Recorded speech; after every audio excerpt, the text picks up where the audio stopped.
শাসন ক্ষমতায় যাওয়া নয়, জন্মেও পারবে না, ও স্বপ্ন ওদের কাছে।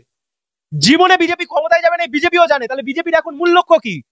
আঁকড়ে পিকড়ে যে কোনো ভাবে আষ্টে পৃষ্ঠে বাম কংগ্রেসকে শূন্য করে রাখো, তৃণমূল ক্ষমতায় থাকুক, আমরা যে কোনো প্রকার একটা বিরোধী দল করে রাখি, একটা বিরোধী স্পেস দখল করে রাখি। তুমি আমাকে একটা প্রশ্নের উত্তর দাও তো, অমিত শাহ এলেন শেষ 1-1.5 মাসের দিকে যদি তাকাও তুমি, রাজ্যের বুকে অমিত শাহ এসছেন, রাজ্যের বুকে বিজেপির সর্বভারতীয় সভাপতি এসছেন, নরেন্দ্র মোদী এসছেন, একটা বার আর তুমি এই সারদা রোজ ভ্যালি এইসব নিয়ে তুমি কথা বলতে শোনো? একটা বার? এই বিজেপি বলেছিল 2019 সালে 6 মাসের মধ্যে সারদার নিষ্পত্তি করে দেব। এতদিন ধরে শুভেন্দু বাবু বললেন ভাইপোকে জেল খাটাবো।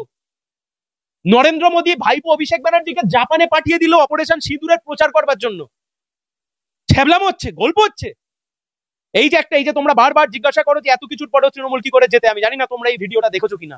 কালীগঞ্জের উপনির্বাচনে বিজেপির বুথ আর তৃণমূলের বুথের সামনাসামনি, মাঝখানে একটা রাস্তা পুরো জল হয়ে রয়েছে। ওপার থেকে বিজেপির লোক চেঁচাচ্ছে জয় শ্রীরাম বলে পতাকা নিয়ে, আর ওপার থেকে তৃণমূলের লোক হাত তুলে যা বলছে জয় জগন্নাথ। রাজনীতি যদি জয় শ্রীরাম আর জয় জগন্নাথের মধ্যে ঢুকে গিয়ে থাকে তো আর কি হবে?